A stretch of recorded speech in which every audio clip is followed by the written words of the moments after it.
All right, guys, we are officially live. Thank you guys all so much for stopping by. Today's topic, we're just going to talk about all things going on with the hysteria in the Pokemon market. As you guys have probably seen multitudes of videos of people getting into fights at Costco, literally risking their lives to get blooming water. So I guess the question is it really safe to invest in Pokemon at this point anymore? But before we jump into it, as always, make sure you leave a like, comment down below, subscribe. Really does help get the algorithm going. And then, of course, Alex has the link down in the description below if you want to check his channel out. And lastly, if you want to join the program, if there ever are any more spots available, make sure to check out the link down in the description below for the wholesale program. We're still sold out, but always check from time to time. Anything you want to say before we get started, Alex? We can just jump right into it. I mean, I think it's a good thing. I think the Costco fights are good. Like, I think the community is a little soft. Like, getting into fights and things over products actually like toughens them up, especially if they like didn't grow up with like brothers or sisters and they didn't get into fights. Maybe their parents babied them a little bit. I think it's good. I think it's good to get in some fights over Pokemon product at Costco. I think the real question that we need to start asking ourselves is, Alex, are you going to start a Patreon for virtual MMA classes? Because I think we're at a point now in the hobby where it might be lucrative for you to get into that side of the business, because you're going to need to protect yourself when you're trying to compete against scalpers in Costco. I agree. I think it's probably a need in the market for it. I like what Young Tuna said about getting refs. Like, I don't think we should limit the product, and I don't think we should like try to end it. I think we should just let them go at it, but maybe sign some disclosures and have some refs involved, because I don't know. Like I said, I like seeing this. This is truly what capitalism was made for. Is this what late stage capitalism looks like? Late stage capitalism, we're not fighting over bread or water or anything like that. It's Pokemon cards, and that's beautiful. That should be celebrated. You know what's actually funny? Have you ever heard of the TV show Supernatural before? Of course. Yeah, so my wife and I are watching the series right now, and one of the episodes, I mean, this was in like the 2009s, 2010s, right? Oh, I used to watch it, I know. And one of the episodes that we're watching, like I said, it was one of their 2009, 2010 episodes. They said the guy's in the future, and he's like, oh yeah, like just like giving you a heads up, the most valuable thing in the future is going to be toilet paper. And like they were making that as like a joke, but then going to COVID and what happened, you're like, it's crazy, because we saw that episode and they're like, that's actually kind of funny how crazy accurate that is 10 years later after what happened with COVID. I mean, what if we just had like, one of those celebrity boxing matches for Pokemon, and like every place you got like a better product. So like, third place got a prismatic ETB. But then second place got like a gray felt hat Pikachu. And then first place, you got like the Evolving Skies box or a Moonbryon. You could like choose. Oh my gosh. I think that would probably be the best thing to do at this point. Dude, talk about content monster over here, Alex. Dude, it just seems the only logical place to go at this point in the hobby, because obviously they're not going to print more. I mean, they put out statements, they promise reprints are coming, but everyone knows that's just kind of BS at this point. And so really, we're left to fight over the scraps that are out there. And the only way to really do that is at least get it sanctioned. I mean, checks out to me, man. Yeah. At this point, no, man, it's truly getting ridiculous. Like, I've talked about my comment sections on these other platforms. Like, YouTube's docile. If you get into TikTok and Instagram, it gets like rabid. They're rabid vicious, creatures. bro. Yeah, and they just, people have see anyone with like any amount of product now as evil. Like, if you somehow got your hands on products, no matter what you paid for it or what you intend to use it for, you're somehow evil. And what people don't get is every business in the world needs a product or a service to sell. We're in the Pokemon hobby, but we sell a product, and that is the cards. And yes, businesses have distribution, but that runs out. You just said before stream, you've already sold out of Prismatic. So if you want Prismatic in your physical local card shop, you have to go to the open market and pay open market prices, and then make a little bit of profit on it in your store just to continue to keep the income coming in and keep the lights on. And like, that needs to be talked about more, but people don't understand that. All they see is Costco fights. Anyone that has the product got it that way. And it's crazy. Yeah, we sold it. We sold it here locally. I mentioned it on the last couple streams. 10% below market price. And we limited it to one ETB and one other miscellaneous prismatic product per person. Um, and we completely sold out because it's like, if you look at the other shops, like there's one shop that we checked out not too long ago. Um, they were selling their ETBs for 135 and they were selling their like binders for like 85. So we were selling our product for, what would that be, like 20 to 30% less, depending upon the item you're talking about. So And you we're said you didn't receive really any hate in store. none whatsoever. I mean, we've continued to gain positive reviews in the interwebs, specifically on Google. And so it hasn't been an issue. I mean, we made it very clear, and we told people like in person, like, hey, here's how we're going to handle this. Typically what we do is we take market price and we add 10% because we want to cover the overhead cost of running a shop. And for prismatic, there's so much meat on the bone that we don't need to get greedy here. So we're going to charge 10% below market. So that way you're going to get it from us cheaper than anywhere else. And then on top of that, it's not going to be too cheap to where scalpers are going to come in and just try and purchase it from us. Because that has been a huge issue where if you go in our local area in Arizona, there are people trying to resell it on Facebook Marketplace for 180 to 200. And it sounds crazy, but people are buying it, which is dumb because it's like, go to TCG Player, you can go buy it for 110. But you also have to understand there's a lot of people that are not as savvy or sophisticated when it comes to understanding the best places to find this product, right? Like you might not realize this. I know we're super savvy on like how to avoid getting scammed on websites such as eBay, but eBay for a lot of everyday consumers does have a reputation of like potentially carrying risk because you have to be concerned if your shipment's going to arrive. Did you buy it from a, third party, individual that's just going to scam you out? Like there's been so many instances of that versus you come in, you get the item in person in your hand same day.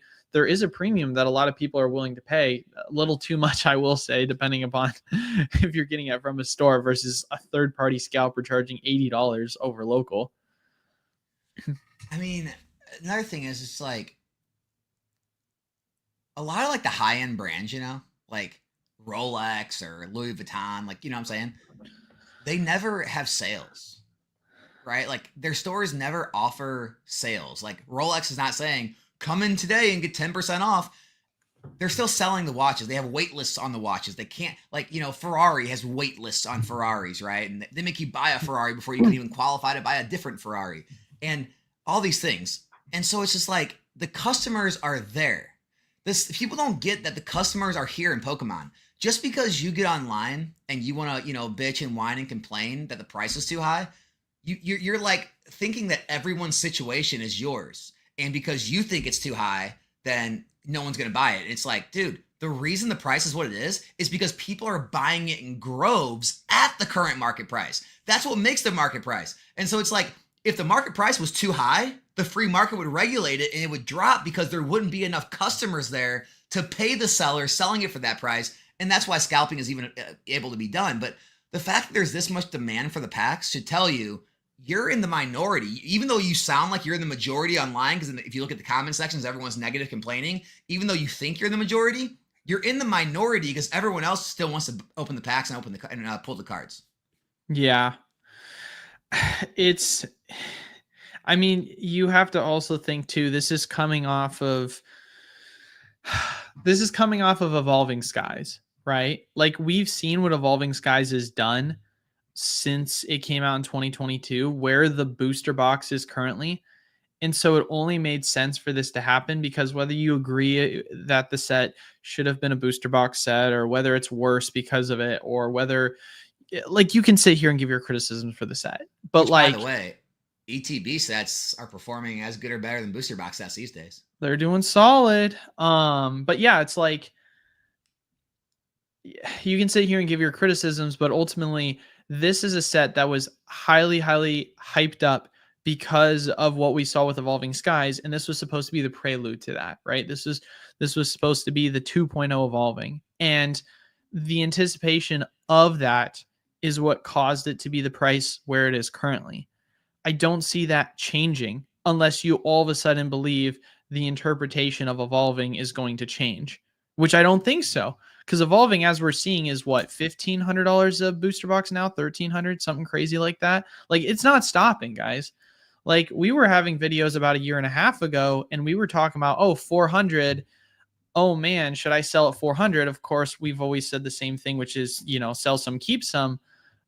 Obviously, hindsight's always 2020, but it's like, dude, did we really think he was going to be where it is now? I don't think so. And that's obviously a lesson to be learned in the space as a whole. But I just don't see Prismatic, even if hypothetically they come out and dump it. I don't see it being something that will last that long at a discounted rate, because it is an evolving like set, except it's just a standard, or except it's a specialty. Yeah.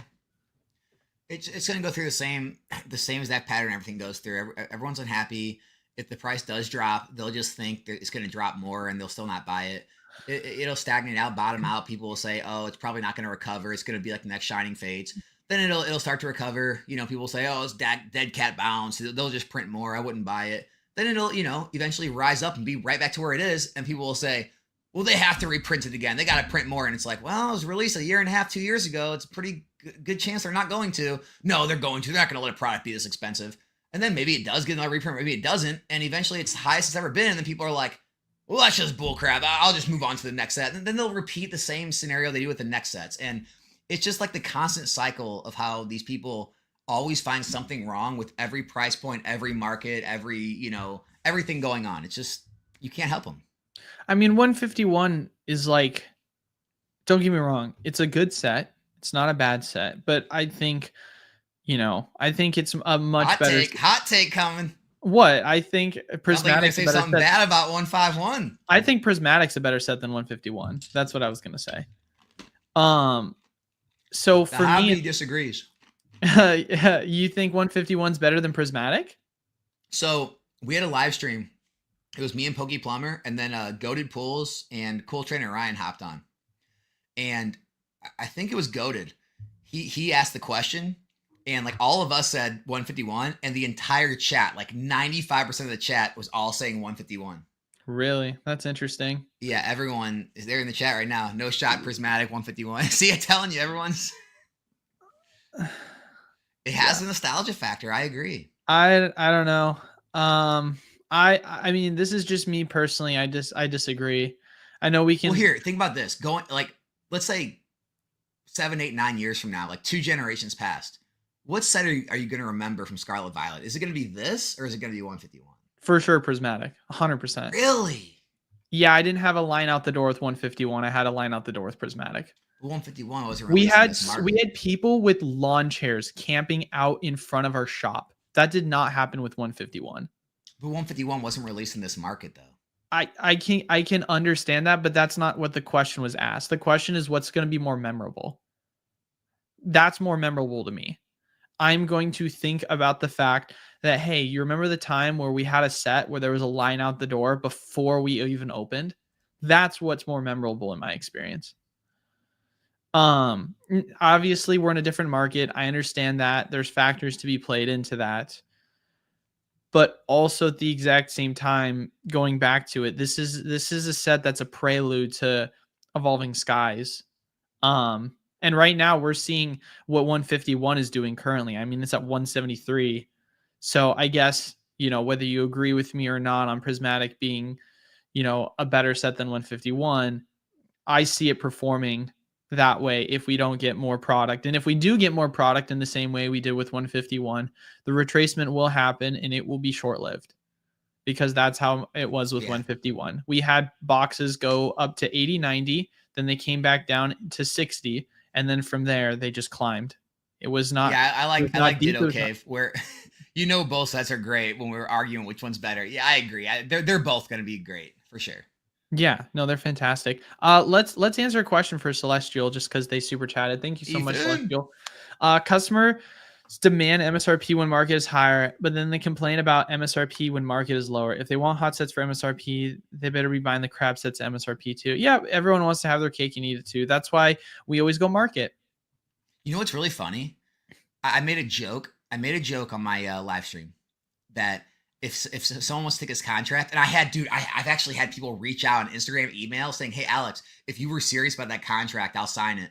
I said, "Listen, I'll sell you a prismatic ETB at MSRP if you agree for a full year of releases to pay me full MSRP on every product." And they're that willing, like they're that convinced that that's going to be the new deal, that they're willing to sign that contract. So that means they're willing to pay $161 for every booster box for the next year straight. They truly think that's going to be a deal just to get prismatic at 50 right now. That's crazy. Yeah. Because think of booster boxes went back down to 100, 110, and you're still paying me 161. ETBs get released and they're 35, 40 on the market. You're paying me full MSRP. I think people are just like, they're getting a little too wrapped up in their emotions. Look, this is a small, brief time. But there's been 2 sets. Surging Sparks was released at MSRP. It ran over it after release, but it got released right around 150, 160. There's been 2 sets that have ran up past it. One that came out over MSRP. Every other set, Twilight is barely over MSRP, and then Paldea is, but it's a year and a half old. Everything else is still under MSRP, and people are losing it, dude. They're losing their minds. Yeah, that's absolutely insane. Like, they're willing to think about this. This little last few month period has tweaked everyone's brains so crazy. They're now willing to pay $161 a booster box for every new set, sight unseen, because that's how crazy they think the market's going to be. Yeah. I mean, Pokemon won, dude. They have won. They've convinced everybody 161 is a good deal. Yeah, I mean, you're just in a place right now where I mean, it was Forge and Fire. I think we've talked about this before, where they were listing pre-orders for the next set and it just sold out because people were like, don't know what it is, don't care. Just and right now, hindsight, obviously, you're looking at it and you're like, wow, Journey Together, this is going to be a good set. And so anyone that was able to get it for, I can't remember if they were selling it for 130, 160, but even then it still feels like a deal, regardless of which price. It's just hysteria. People are making predictions on these sets going crazy. And for us at the shop, right, we just do market because market's consistent. Market, I don't have to play this politicking game, right? If I sit here and say to yourself, like, oh man, like, MSRP, why don't you honor it? Because the thing is you were able to come into my shop and on new set releases, you were able to buy Stellar Crown for 120, right? Or you were able to buy Twilight for 110, like 115. And now that was based on market. And so that's way below MSRP, and now it's way above MSRP, but that's just because of market. For me, I don't like to play the game of like sitting at MSRP because obviously it's not what's realistic, because that's not what the market follows. The market does not follow MSRP. Otherwise my business wouldn't operate because no one ever would want to buy from me. Let's take a $20. Thank you so much, Derek, for $20. He says, I'm a Phoenix TCG subscriber. You have a Star Violet booster box listing for how many is in a case, and then I add to card. The price does not change. Okay, so a couple of things, Derek. One, what do you mean by you're a Phoenix card subscriber? We don't have a subscription. The only thing we have is you can sign up for a wholesale program, which is run through our Discord, but we don't have a actual like subscription. Our Patreon is not active, if other than the fact that if you want to just support the channel for like $3. As far as it goes with the website too, the reason why the website doesn't work is because we don't have it actively set up to purchase product. The only thing you're able to purchase is the wholesale membership, because right now the website's in the beta stages. We're not using it to sell physical product. All the money is made, or I shouldn't say all the money is made. All of the transactions are done through the Discord. So that's kind of weird. I don't necessarily know what you're referencing there. Because sadly, yeah, I don't even know where you're getting that pricing from. I assume it's the website. Because it's kind of funny, Alex, a while ago. Is this how you treat your subscribers? Dude. You charge them $2,700 per box? It's market, guys. It's market. Is this how you treat your imaginary subscribers that you have? It's market. Look. Well, it's $2,720 for an SV base market. It's great. My market. Well, here's what I think it is, and Alfred can probably back me up on this. Our dev is we had people that were trying to check out on the site because we had listed prices on the site for what we were charging in the wholesale program. And so people were trying to check out and we're like, no, we can't do that. So we just raised the price by like 4x on everything. So it was like this outrageous price so people wouldn't purchase the product. So I guarantee you what this was is it was probably what the original case price was. And then we just increased the price by like 4 or 5x, just hoping that people wouldn't purchase because they would look at that and be like, oh, I'm not going to pay $3,000 for a case of Scarlet Violet base. You like sign the case? Like, is that your signature cost? Yeah, I charge a $3,000 premium for my signature. Hey, man. Derek says you could be the next Jason Page. He's a wholesale program member. Derek, if you want to message me after this personally, Alfred messaged me. He says I'm exactly correct. If you want to message me on Discord, Derek, I can help get you situated on that. If you are a wholesale member, I want to make sure we get you situated because you should have gotten an automated email that specifically tells you to join the link to the Discord to get started. So message me and I can try and help get that fixed out for you. I apologize for the confusion. Don Harrington, Alex Eli, first and foremost, thank you for the $5. With the upcoming Rocket set, any advice on procuring product? Man, just we're in MMA, right? Isn't that what we're trying to tell people? Yeah, I mean, Don, if you start training, start training. Man, I would just keep an eye on like Hills Wholesale Gaming. I would keep an eye on some of like the regular sites you pre-order from, Safari Zone, Forge and Fire, all them. Like maybe they list it for a little cheaper. Here's the thing: this market is new to all of us. I don't think either one of us could give you a price. Like, I guess MSRP is going to be a decent price. 150, 160 a box seems to be, it's going to be a decent price. If you can find it lower than that, I guess probably a screen. I was about to say, bro, based on Journey Together pre-selling the price that it is right now at almost $200, I would be stunned if you could find Team Rocket under 200. I just don't know. I can't give an answer. It's too stupid at this point. Yeah, it's too far. It's too far away for us to really know. I mean, here's the thing too. It's just like all of the investment numbers are going to be thrown off now. Like, because if you buy a box at $200 and it gets to $400, which, I mean, you can see Sword and Shield boxes, a lot of those aren't even there yet. They're just starting to get there. Some of the Sun and Moon boxes just got there in the last year or two. That's only going to be double the price now. Whereas before that used to be 4x gain. And so the investment potential might actually go down on a lot of these because they're starting out too high. Unless they're just going to like run twice as much as normal. And now normally boxes got to 300-400. Now they're going to get to 600 or 800 in a few years. I don't know, but I just be very careful, man. What's up, Rob? Shout out to Rob on that comment. That's so funny. You about to see me at Sam's Club dropping elbows. And you got to do what you got to do because, you know, you're a store owner. You have as much right to that product as anyone else. I mean, at least you're scalping for a purpose, right? Because what you're going to do is you're going to have a shop that people can come in and they can play the game. They can have a sense of community. Well, these other people, you know, what are they going to do? Like, just like feed their family with it? That's stupid. What a bunch of losers. God. Yeah, I mean. Feeding your family, bro. If you're not able to create a community in your local area at a card shop, you have no justification to be scalping. I think we should make it a rule. What do you think, Alex? Only card shops are allowed to scalp. Does that make sense to you? I think that seems justifiable. Hey, I want to ask everyone the question. Eli, answer this for me. Oh, God. Tell me the difference in these two things. I just want to know. I can't wait. All right.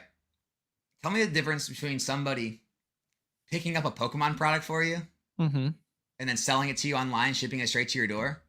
And, you know, you overpaying for food from like Uber Eats or Postmates or overpaying for groceries from those services and them picking those up and bringing them to you at a more expensive price. What's the difference? Oh, man. What's the difference? That's a fantastic question. They're both providing a service of getting the product to you, and they just charge you a little extra. That's all it is. You don't have to leave your house. What's the difference? It's delivered straight to your door. What? Dude, seriously, do you have any answer? Yeah, the difference is one of them I don't have to fight my Uber driver with. It seems the same to me. Yeah, I'm not you're paying a premium for a service to get the product to your door. I'm not having to square up with my Uber driver, right? I know what I'm getting into. If I go to Uber Eats, I'm paying those jacked up rates. I'm being lazy, but if I want my Eric, 151, bro, I gotta square up, man. Eric said, imagine buying all the bacon at a grocery store and upcharging all your neighbors to buy it.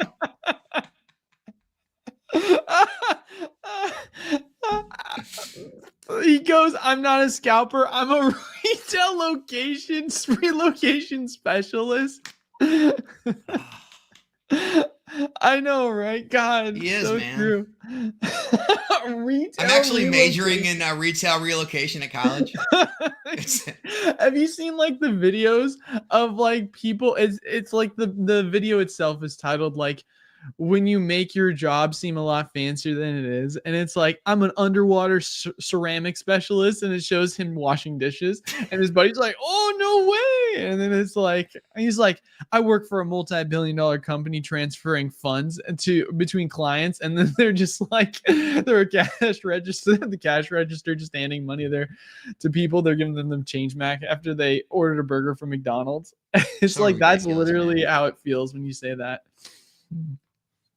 Oh my gosh, that's so funny.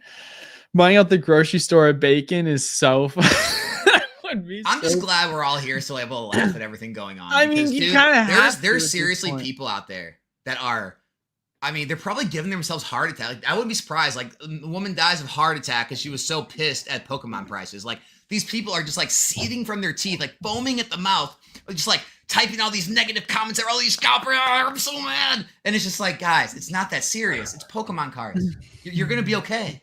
Like, All I'm there's some grass outside. Go touch it. You're gonna be all right. I promise. all I'm saying is this: if we were to get like another pandemic and get locked down, I'm telling you guys, best investment ever is get a bidet and get some baby wipes. It changes your life. You won't have to ever fight ever again for toilet paper because for some reason people are passing up on those Costco baby wipes in bulk, and you're also able as well to get a bidet. Save some money, man. Just use your water.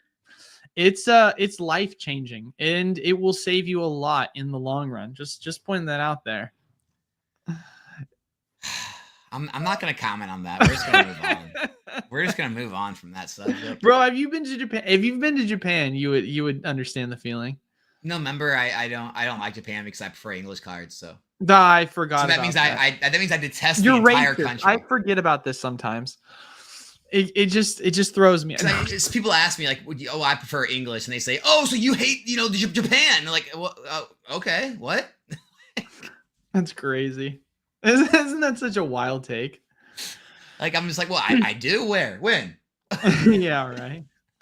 It's funny because I was I was talking to a buddy of mine today because he was asking me questions about like just Pokemon investing, and he was like, "Have you ever bought like another language art like German?" And I was just like, dude, you've gone too far down the rabbit hole if you're like, I can't afford the English version because we were talking about like because he grew up with Gen 1 and he was talking about like the first ed Charizard. He's like, would you ever buy like the German first ed Charizard? I'm like, dude, you're going so far down the rabbit hole at that point, especially when the retracement happened for WotC. These like other language sets, they kind of got wrecked because you had people that Yeah, were I like, I can't mean, afford the English, I can't afford the Japanese, I'm going to the next if I'm language. doing anything, it's going to be Japanese. Like, that's got to be the second choice. Yeah. I mean, going to all the other languages, it's just, man. That's crazy. I mean, especially on the U.S. market. Like, if you live here, like maybe if you live in Germany or like in German-speaking countries, you have an easier, like more liquid market. But man, like, dude, here, how illiquid could those cards be if things are in a downturn? Trying to sell them in the U.S., that sounds crazy. You know what is a weird thing to think about? Obviously, we live in an English-speaking country, but I wonder how many Japanese people there are that collect English cards because they're more expensive. Probably zero. Yeah. Some.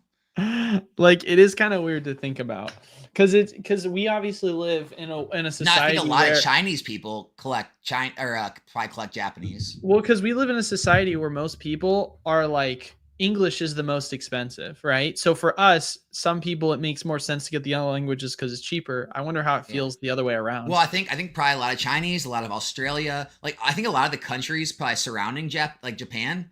I think it's more prevalent there probably than here. I mean, I knew some people that were picking up EV Heroes in Korea because they were just like they were, or well, not in Korea, but like Korean EV Heroes because they were just like can't afford the Japanese. So Yeah. it's wild. $5.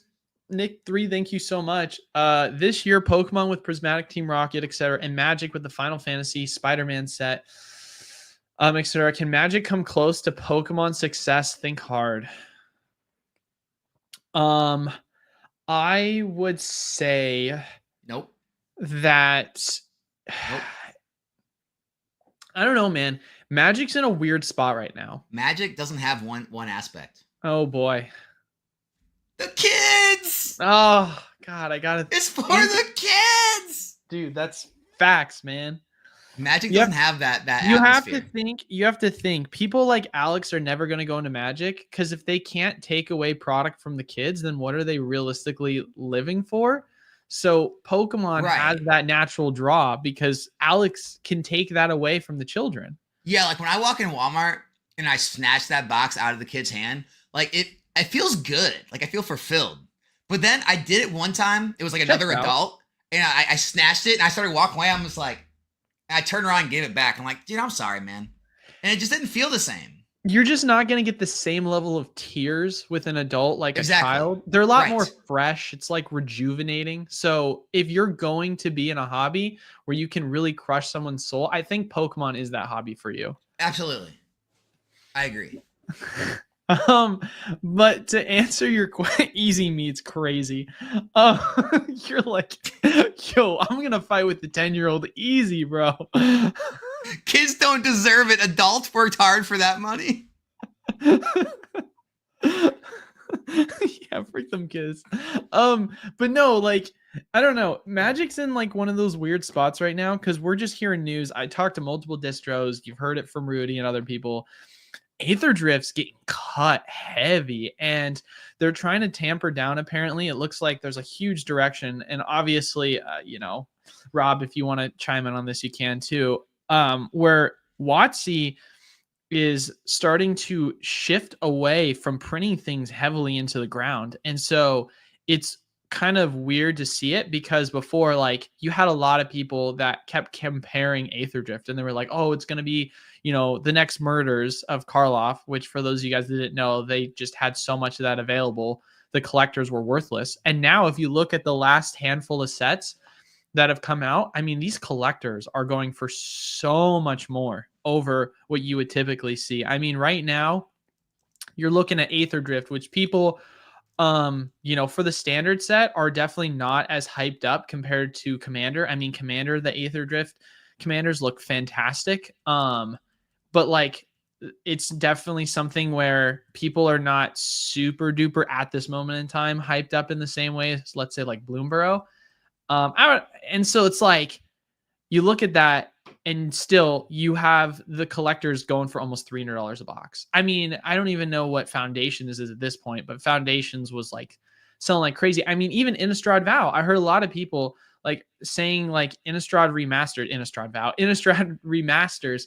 I saw a lot of people that in my local card shop, obviously, I'm speaking more to my local card shop, that were like, man, I'm just going to skip on Innistrad. Like, it just doesn't seem like something I care about. And yet right now it's like 330, like for the collector. And I would argue that you're seeing Aether perform even better because with Innistrad being a specialty set, you're paying much more as like a storefront for an Innistrad box compared to an Aether Drift. I think Innistrad, you're paying like 220 versus Aether, you're paying like 180. So it's wild to see the comparison between the two. So I don't know. They're doing well. And if they're going to really start to hone in and focus on like not printing things into oblivion, especially with like rumors that they're going to do single print runs on some of the new product that they're pushing out, it's going to tighten things down quite a bit. And it might actually make it a lot more predictable when it comes to investability perspective going into the Magic space, which is wild to say.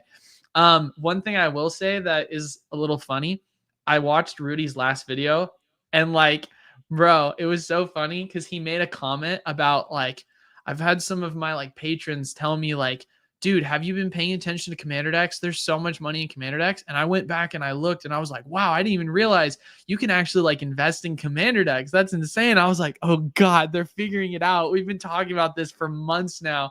And like Rudy's finally going to start blowing it up that like there's so much money in commander decks. I'm a little afraid what that's going to do because I feel like there is definitely a herd effect whenever he says certain things. But Yeah, I mean, another thing, like, Hasbro's like legitimately holding up. I mean, Magic the Gathering's holding up Hasbro as a company. Like the Magic and D&D, if you like, I was trying to find the chart, I couldn't find it. But like, if you like look into the numbers and that actual, how the performance of all of their different categories, Magic the Gathering, the D&D category, that like the tabletop games and all that, that is like absolutely crushing every other category they have under their umbrella. And so, I mean, judging from that, it looks like Magic's doing pretty well. yeah, they're doing solid right now. Magic is in the same landscape right now as Pokemon, where the hype is extremely real for product, and even the sets that aren't as hyped are still performing really well. Like it's literally crazy to think about how Aether Drift is one that is considered to be one of the considered, right? I know a lot of people online that were like Bloomburrow sucks, and now all of a sudden Bloomburrow is considered to be one of the best sets flavor wise in the current block. So it's like you can't, everyone's gonna. I mean, Twilight Masquerade. Like, obviously, I'm not saying I wasn't a part of that. That wasn't excited for Twilight. I wasn't, but look at where it is now. So, and things change. We'll see how Aether Drift performs, but it's definitely a set that is performing for what it is currently being labeled extremely well. And you have an insane amount of amazing sets that are going to come out this year for Magic left to go. It's definitely a good time right now to be in both. I mean, do you want to go just into questions here, Alex? Because we're having people just kind of dump in these questions. We're going to be so far behind. What'd you say? Let's do it. Let's do it, baby. Let's start getting into questions. I'm going to go up because we had a lot of people that were starting answering questions from the top pretty early on in the stream. Take so it from the top. Sorry about the cough. All right, let's see. Oh, friendly reminder, guys. If you want us to answer your questions, make sure in caps you say questions and then follow it up with your question. It makes it easier for me to be able to go through and look. Question, Alex, if I buy into Prismatic tonight, can you pull me the Evolution, sir? Specifically the Jolteon. I feel like that's not asking for too much, right? No, not at all. I can definitely do that. Yeah, Jess, just remind me when I get to those packs, and I'll get the ones that were, sniffed by the dog and put through the CT machine and the metal detected ones. I got those set aside for certain people. Eli, wondering on a new release or product, it seems like distros limiting most product like booster bundles surging, and also they're all at increased prices. Is this going to be the norm? It's hard to say right now because actually one thing I want to create for the program that I think would be really helpful, and it's something I'll obviously share on the stream from time to time, is I want to create a sheet that specifically says when a reprint happens and then when a resupply happens, and it like breaks down every single time frame of like when basically we get new product. Because there has been instances in the past where we've got new product, or I should say like more product available. It was very tiny, wasn't a reprint, but it still was something. And so is there any word on Surging Sparks reprint? Well, so this is what we're leading into here is some distros have been offering 151 and Surging Spark booster bundles to people. And by some, I literally mean if you look at like two of our distros, they're charging the 151 booster bundle, limiting it per account, and they're charging like $420. Good luck on that. You've got other distros. I didn't even say anything about it because I thought it was a joke. But one of our distros is charging $500 for the bundle, but you also get a case of Battle Academy, so that's a really good deal. Obviously, who doesn't want Battle Academies? Dude, that's liquid gold. Give me that deal. And I'm trying to my throne's almost as big as yours was with Battle Academy. So, oh man, is it growing? Oh, I'm just gonna keep them forever. Dude, if you want, I'll send you all of the 100 cases we still have left. Dude, I got you. Well, actually, man. I was hoping by the time you come visit Missouri, I have a guest house built for you. Oh! With Battle Academies. Oh, there you go. That's the That's plan. not a bad idea. But yeah, so most distros are like just yeah, they're upcharging it. The only distro that I know of that didn't do that was Southern, but I'm not even kidding you because we had people in the program message me and they said, "Hey, I have like people that I know that are in distro that are like getting offered this bundle. Do you know if that's something available?" I reached out to my rep and they're like, "So according to the higher ups, this is a bundle that's only available for newer accounts to help build spend." I'm like, "That's BS. We're one of your largest clients. And the one time we want 151 and surging, well, actually, we always want 151 and surging. The one time you have a bundle, you're not even giving it to us, and it's good product." Kind of felt like a slap in the face. I rioted a little bit about it, and he's like, he called his manager. His manager's like, "I can get you one of those bundles." It was a tiny bundle, and I'm like, "One bundle is nothing. Like, I need more." And he said, "Let me get back to you by next Friday. I'll let you know." And next Friday was this last Friday, and there was nothing for me. So I don't know what's going on with that. Seems like a load of horse crap. I had a couple people that I like messaged back about that and asked to investigate on their sources if they were newer accounts and if there's any legitimacy to this, because that just doesn't make any sense. Why would you give all the good accounts like or all of the new accounts good product to build spend? Because like Listen, man, you need to be a little easier on us new accounts. We're trying to survive. Okay.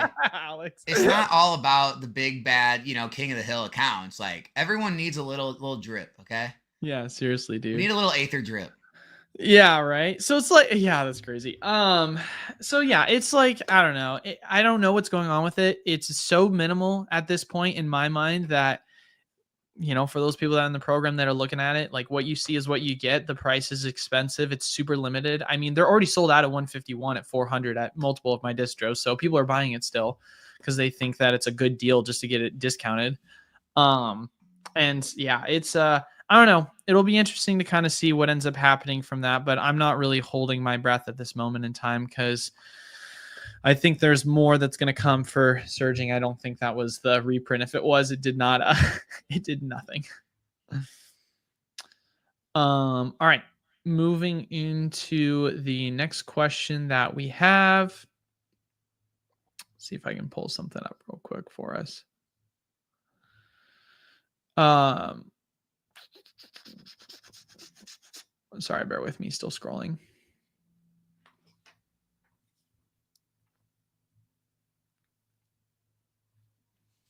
Here, I'll just make some annoying noise while you're doing that. I know. I'm like, do we have like background music we can play while I continue to scroll?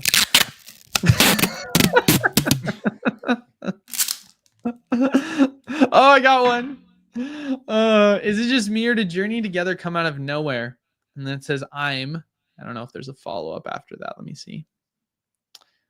I don't know, but I going had back no to idea when, it was even an announced set. yeah, well, that's really funny. Like back when Safari Zone threw out that really early pre-order, it was just like SV9, and people thought it could be Team Rocket. I jumped on a bunch of those, so I actually have a good amount of pre-orders of the set at $100. And at the time, people thought it was crazy. Like, you're buying a set that you don't even know what it's gonna be or what it is. I'm like, $100 dude, is such $100 in this low. market seems good anywhere. Yeah, $100 is such low downside risk. So I'm hoping, and I don't think Safari Zone would ever do that. I'm just hoping it doesn't get canceled. Well, I think the biggest thing is like Justin Basil is like, I feel like he's kind of, or that side is the best one to point to for this example. You had a lot of websites that were putting out like the release calendar for international sets. And we at first were being reported, quote unquote, that the Gloria Team Rocket for Japan, like that set was going to come out for Japan sometime going into the next year, like quarter one, and obviously that ended up not being the case. And so we were going off of a lot of these websites, and we come to find out that they were no more like nothing more than just predictions. They weren't actually like confirmations that this is going to be the next set.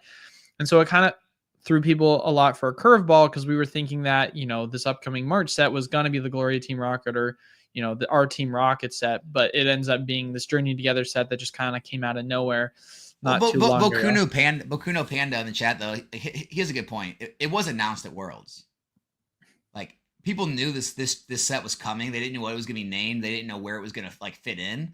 So like maybe you could say it was surprising to like get thrown ahead of Team Rocket, but we knew a trainer set was coming.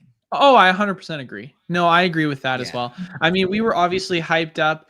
Well, to be fair, the Team Rocket set was also a part of that announcement, right? Yeah, I think Because maybe in people are the more, end more of it, it showed surprised the at the R. order it came in. Yeah, exactly. Yep. No, 100%. And that's, I think, where it's throwing a lot of people off. Not because we didn't anticipate, Journey Together, or more specifically a trainer set, because that was something that I was extremely hyped up for. It was that we kind of thought the Team Rocket set was coming first.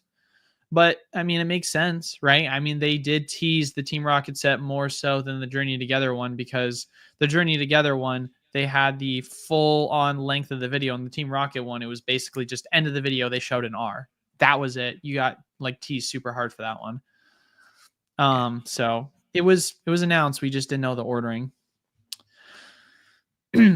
Question for both: do you guys think Evolution SIRs will come down at all with the products coming out throughout the year? They won't crash, but they're probably going to come down a bit? Question mark. I don't know. I don't know. It's hard to say. I mean, it's obviously going to come down to if there's going to be more product available.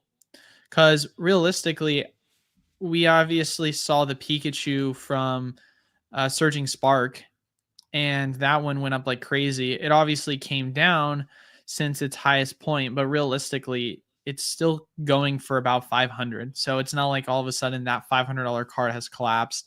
I don't see anything happening unless we get new product. And if that's the case, I don't know how long it'll last before it rebounds, because we know for So the Moonbreon and Evolving Skies, it didn't last that long. I mean, here's the thing, right? 151 cards, they never really crashed. They were stayed very expensive, and then they just got more expensive. And 151s had product dropped. I mean, first of all, it wasn't released in a bull market. Those products were very cheap at release. You could find ETBs at $40 to $50. UPCs were $80, $90. Everything was very cheap, right? The only thing was hard to get was bundles for some weird reason, but they weren't that expensive even though they were hard to get. And so 151 was very affordable. And even with the amount of product they put out and the UPC drops all over the Costco's and all the different booster bundle restocks over all the different internet sites and Pokemon Center, they still didn't crash those cards. And that was not in a strong market. For them to crash this set and these cards in this market, you don't just need new products. You don't, I mean, these like little, what are the mini tins and the mystery boxes and the bundles will come out a little later this that's not enough. Like they need massive full scale reprints if you want to see a major correction in the price. Unless we get one of those massive reprints, no, I don't think these other products are going to have much to do with it. That's my take. Yeah, no, it makes sense to me. If we have reprints, if we have like a big scale, like Pokemon put out that statement, so they're going to crank up the printers and all that, I 100% agree. But yeah, just like the extra products coming out, I don't think it's going to be enough. I mean, you could almost ask this exact same question with Blooming Waters. How much do we think Blooming Water is going to affect the singles? I think it'll make a correction in the singles, but I don't think they're going to crash. That's for sure. I think they're going to hold pretty well, but it will be an opportunity for you to buy a dip. Speaking of buying a dip, before we go more into questions, I am curious. I know I'm more of a believer of this than you are when it comes to the correlation of cryptocurrency in the space with Pokemon, but I mean, you probably saw what's going on with crypto right now, and a lot of the items that we were also seeing go up in price pretty aggressively, like Lost Origin booster boxes, they're also seeming to come down a bit as well. I don't know. Like I said before, I feel like for me personally, that feeds into the narrative a lot more that there is such a huge correlation. I don't know if you have any thoughts to that or how you're looking at it. Yeah, I mean, Bitcoin at 101,000. Ethereum 31, XRP still over 3.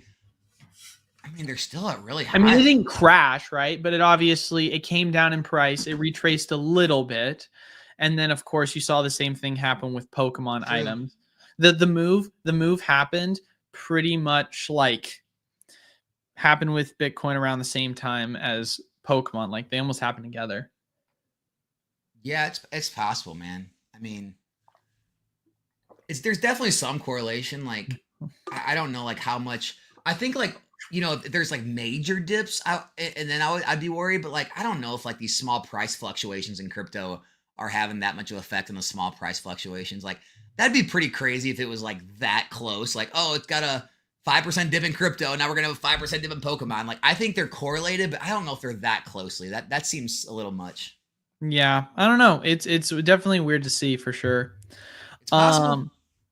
Um, question: Which prismatic with prismatic total set value do you think price per pack is undervalued? I feel like we've talked about this before.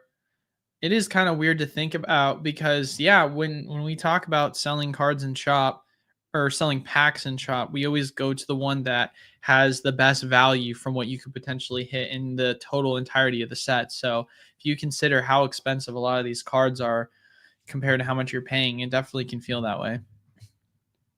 With total set value, yeah, it's the most valuable set in Pokemon. Well, modern Pokemon. I'm sure there's vintage sets that are more valuable, but you know what? I'd love to even know that. Is it the most valuable set? No, first edition base. And then there's some of the gold star sets, but like it's probably up there in the top 10 most valuable sets right now. There's not a lot of sets that have $10,000 value. That's raw cards. Right. Like a lot of the mid-era vintage stuff will have crazy PSA 10 multiples, but the raw copies of a lot of those cards aren't that valuable. So it's probably really high up there. Here's an interesting question for you. This will be a fun one for the chat. Right now, if there was no more reprints for Prismatic or no more reprints for 151, Prismatic. Yeah. I mean, obviously the hype is different, but if we're even looking at it right now, a $1,500 Moonbreon is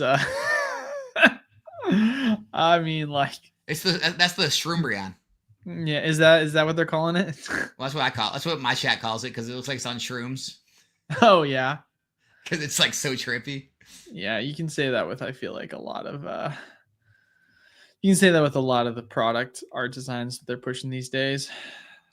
Yeah, I get that. No, I mean I think it's you can't put it this way. You can't find like Julian said, Sky Ridge Quapolis. Yeah. No, I was just being ridiculous. But I don't know if there's another pack out there that you can find for the price these packs are that have better hits in them, have a better chase. I don't think it's out there. Like name me one other pack that has the same price that has as high dollar of chases. You can't. Doesn't exist. Yeah. So in that perspective, the pack price seems right. And I know that you can't say that though. Like you can't say that online because you just you almost get like Poke canceled, right? Because everyone just like piles on you. You're just trying to FOMO and scalp and all this stuff. Like there's no reason a new set should be that expensive. It's like, well, then a new set shouldn't have a $10,000 in value in there either, I guess. It's all relative. Well, it's also one of those things too where like you have to really think about the introduction of the Master Balls into English. Like that adds so much value to the set. This is not just one of these sets where it's like, oh, there's just, all the SIRs are just overpriced. They're too expensive. Sure, you can say that's a huge factor, but you also have Master Balls playing into it where you've got the Umbreon going for almost $400 in a Master Ball. And most of the other EVs are going for at least 50 plus, upwards of, $100. So there's a ton of value that's being added where if you were to compare this set compared to Evolving Skies, I would be stunned if Evolving Skies was worth more as a total entirety of a set compared to Prismatic, just because, with Prismatic, you're literally looking at the top 5 cards in the set, top 7 cards in the set all go for over $300. And then you also have multiple other cards, like I'm talking 10 to 12 other cards going for $100. Like, well, here's the other thing. Like, look around at these other sets, right? Look at like Twilight Masquerade. The Greninja didn't drop in half. Like, look at look at a lot of these sets that are released. You're literally you would need all the cards in the whole set to drop in half, and the value would still be $5,000. That would still, warrant a high price per pack. And so it's like, even if you're saying the cards are a little bit overvalued, they're not dropping in half. Yeah. Even if they come down 20, 25, 30%, The set value is going to be like $7,000 or $8,000 still. The numbers don't make sense to have a $5 pack. It's just the way it is. Yeah. I mean, here's the reality of the situation. Although two things can be true at once, you can have it both ways, right? You can have it where the product itself is really expensive and it has nothing to do with the cards, or the product is super expensive and it has everything to do with the cards. And what I mean by that is you look at like Evolutions, perfect example. But that only works with age. Right. Well, but the point that I'm trying to illustrate is because you're always going to have these counter arguments, right? Like, oh, because the argument I'm going to make here with Prismatic is that the reason why the set is going for so much is because there's so much value in the packs. You can get such good hits. And then the counter argument would be, of course, well, look at Evolutions. Evolutions is obviously a set that's got no value in the cards, but it's worth so much. And my response would be exactly what you just said, Alex. It's because of age. So you have to consider these things when it comes to general scarcity of product over time, compared to these newer sets where the value is inherently lying within the cards and the pulls that you can acquire within it. Also, as well, I'm looking at it right now with Evolving Skies. You've got 1, 2, 3, 4, 5. You've got 5 cards that are valued at over. Oh, that's so obnoxious. You've got 5 cards that are valued over $300. Obviously, one of those being the Umbreon that's going for, funny enough, relatively around the same price. Whereas with Prismatic, you've got 7. And then once you start getting into the $200 price cards, it gets even more disparity because and then you don't look have these other sets like Twilight's got 1 card. One $300 card. The Eevee's like less than 100. So you're paying whatever price that box is per pack for 1 chance at a $300 card. And so to have 7 chances, you don't think that warrants a few dollars extra per pack? That's crazy. Yeah. No, it's crazy. I mean, you've got 11 cards in Evolving Skies that are going for over $100, whereas with Prismatic, you've got 16. That's a difference. That is a difference. So yeah, I don't know. It's undervalued for where it is right now, but also it's very speculative because it is so new. So it's like, yeah, it's wild. It's a wild. In my opinion, every card could drop in half, and the price per pack still makes sense. Yeah, that's how crazy it is. Ooh, here's a good question, Alex. How much for online MMA lessons? You know what, man? I have to realign my coaching to really focus on like Costco in a real world scenario and less of like in a cage. That makes sense. I'll let you know. That's going to be a different training process there. Yeah, you're definitely going to have to learn to use like real world like objects, and you know, it's not going to be a cage. You're going to be fighting against like pallets and freaking shelving. There's going to be like there's going to be a what do you call them? A sample cart there, so you could actually get like something to eat in between rounds, which is nice. I mean, maybe get like a chicken bake and a double chunk choco cookie. Oh God, that's crazy. Well, you're going to have to think about it, right? Like you've seen those online videos of situations where you're driving in the front and you've obviously got someone that's behind you that's trying to choke you out, right? You've got those videos that are like, this is a real world situation. If someone's in your car behind you, they're going to choke you out. Here's how you get out of this situation, right? This stupid thing. Like, yeah. So we got to make this realistic, obviously, right? So you're going to have to create a simulation where you're in the exact same situation that is, of course, just as realistic.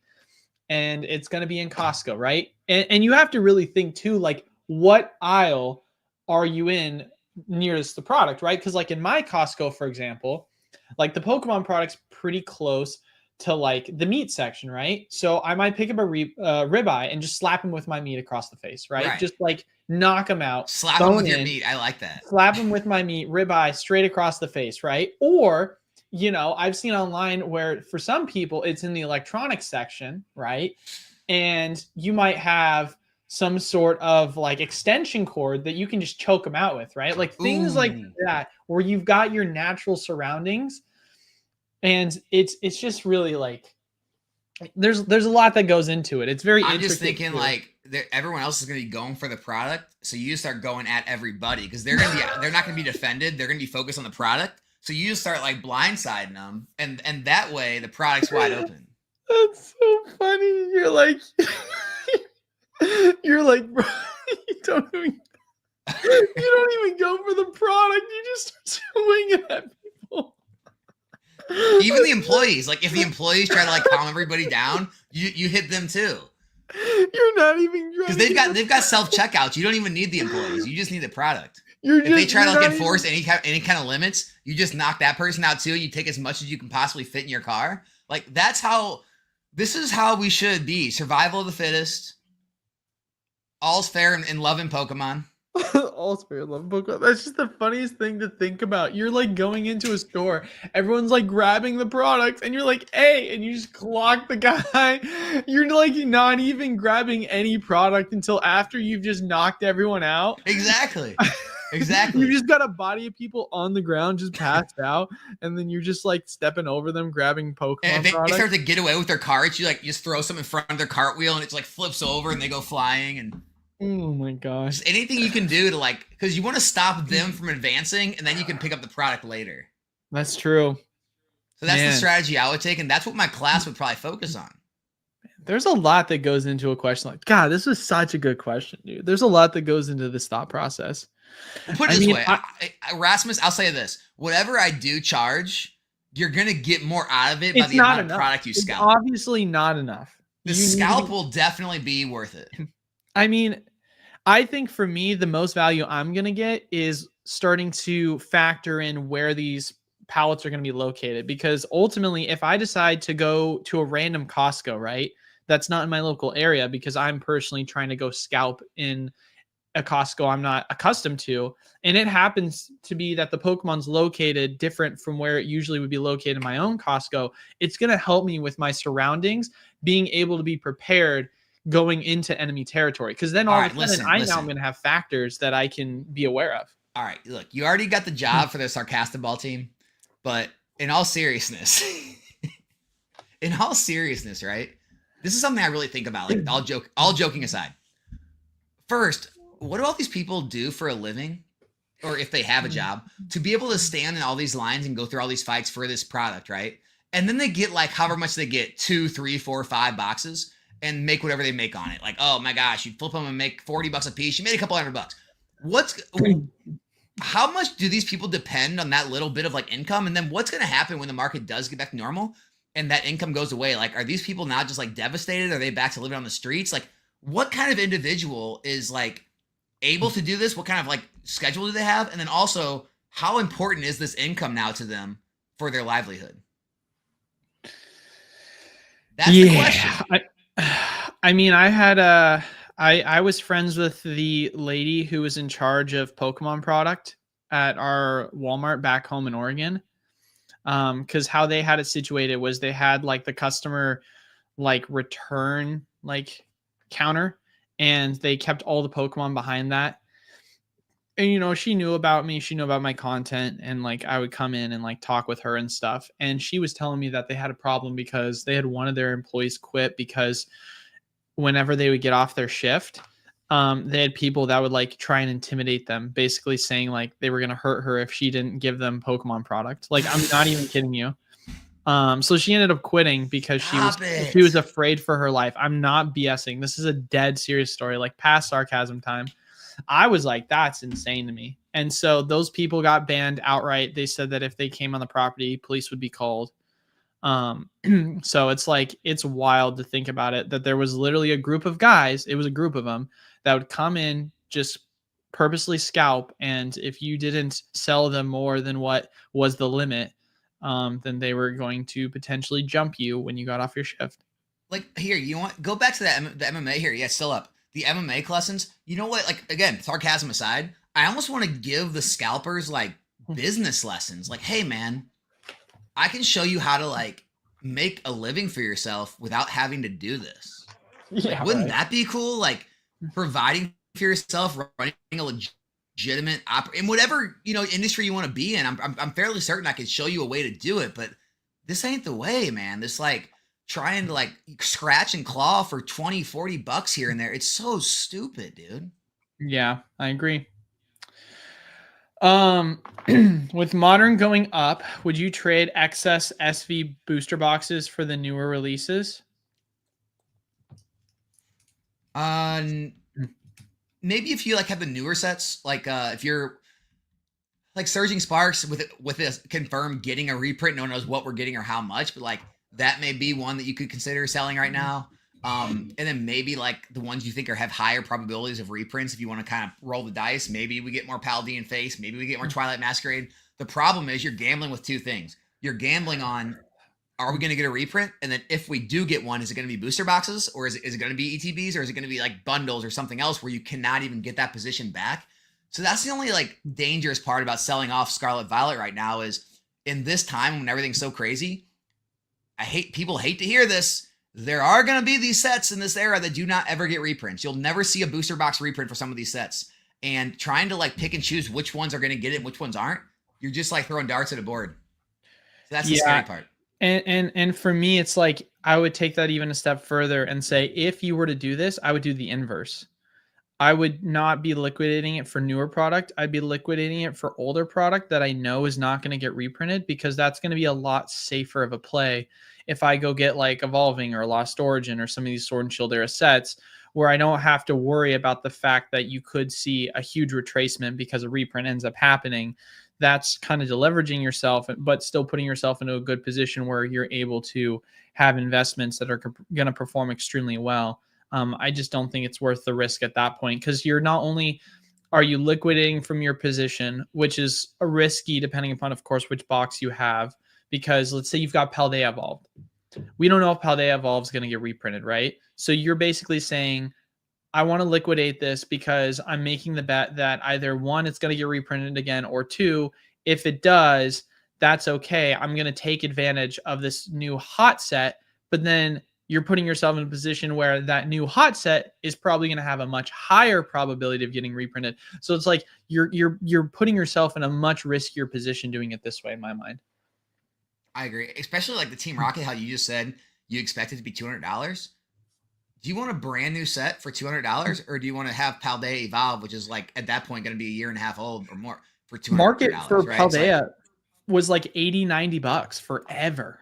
Like it was affordable. But if you had a choice, if you had $200 in your hand and someone said Team Rocket for 200 or Paldea for 200, I'm taking Paldea because 100%. the likelihood of Team Rocket being cheaper at some point in the next 2 years, which is the reprint window, is very likely, especially if the market slows down. Yeah, like Surging. I love Surging. Good set. I would be stunned if we didn't see booster boxes come for that set at some point. Not saying that that means it's gonna tank, obviously, because it's at 250 right now. Who knows how low it's gonna go? But it's a lot more written into the script in my mind. I'm gonna say something easy, something like controversial too. But like guys, people are too worried about being right when they're investing. Like they're way too worried about if they're right or wrong. All you can do with investing is take the route that is the most likely, right? The highest percentage chance. And so you could say, well, Alex, you can come back into any take I've ever made in my YouTube career and be like, you were wrong about this thing. It's just like, yeah, I get it. But there's a much more likelihood of a brand new set like Surging Sparks getting reprinted than there is Paldea Evolve, which is already a year old and already went through a restock, right? And so judging by the likelihood of either way, Paldea Evolve makes more sense. Now you could say, Alex, you were wrong 2 years from now and Surging Sparks were worth more, you would have made more. That's fine. But if you're just like gambling and not taking in any historical data into a fact, or any like how this hobby works into fact, like, I don't know. I can't really help you. It's just like, you're not always going to be right. You just have to make sure your decisions make sense to you. If that makes sense, I guess. Yeah. No, that makes sense to me. What does that even mean? Question, when are you going to implement? Do you know what that means?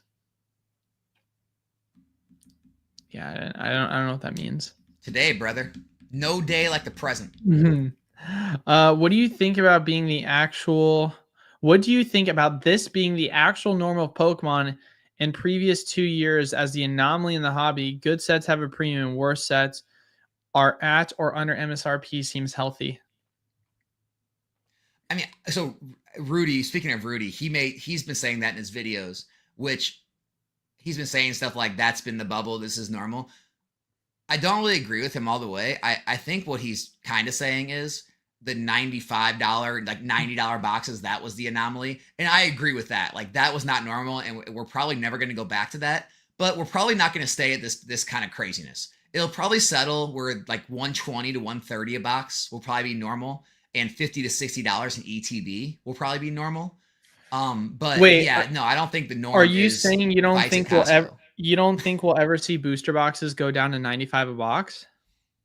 I mean, maybe like there'll be a time when like the hobby's in a really like it's a terrible set or like it's a bit downturn in the economy, something happens, but like that won't be normal either. I think we'll get to a point where like the majority of the time on normal releases, you're gonna see 120, $130 boxes. And then you'll I have times think like this. You'll probably have a time when the economy gets bad or the Pokemon hobby gets bad or a set is terrible and it goes to 95, 100. But I think the norm's gonna be. I think like if you're like wanting a price point that seems like I guess like safer, I would say like 120 to 130 is gonna be a good price point. I think we're gonna see $95 a box by next generation. That's my I, prediction. yeah, That's my guess. I no, I don't think so. I mean, my guess. I guess this is maybe it's a hot take more than I think so, but Pokemon hype historically the demand starts to die out near the back half of a generation. Or sorry, the introduction of a new generation. And so for me, I think that unless we get a huge product dump, like which I don't think it's going to bring boxes down 95. I don't think that's going to happen. Um, I think that the only time it makes sense in my mind for us seeing sets go down to 95 is when we start to kind of see demand leave the market. And that usually happens at the start of a new generation because most people are looking at the first three sets where it's usually a base set, a Charizard set, and then another competitively viable set. And that's where a lot of people are like, oh, I don't really care as much. I don't really want to actually pick up this booster box. That's at least how it's been since I've been in the I'm gonna hobby. I be real mean, with you.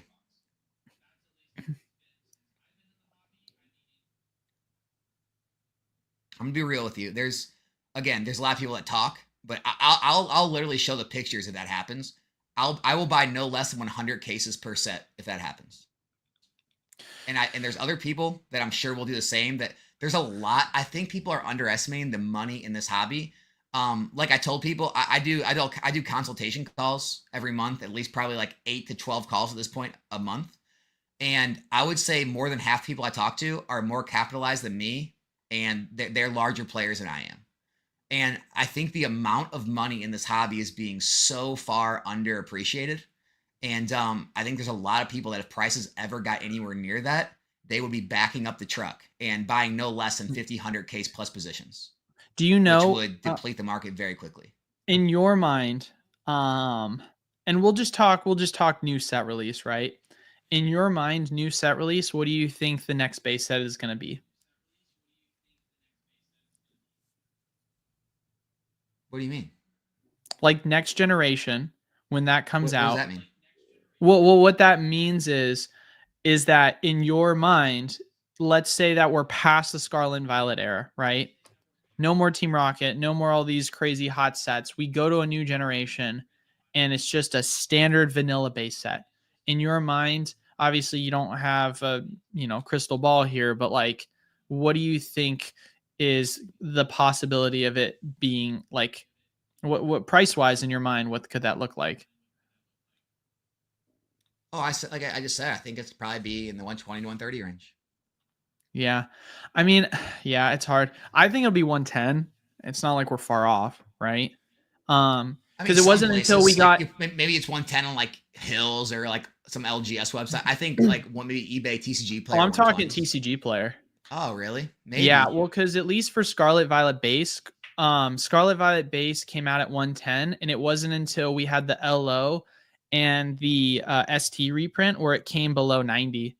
And so I think it's very possible where you could see that repeat where you could have a situation like where like going into the next generation, demand slows down, the box comes out at like 110, and then let's say they do a big reprint for like, Surging Spark and like Team Rocket, and it's tied to the new base set, and then that brings the price down in the same way. I mean, this is obviously super hypothetical, but at least from what I've seen in the past like generations of having um, the Sword and Shield allocations as well as the Scarlet Violet allocations, it does feel like past Sun and Moon demand died out pretty quickly. Past XY demand died out pretty quickly. Past Scarlet or past Sword and Shield demand died out pretty quickly.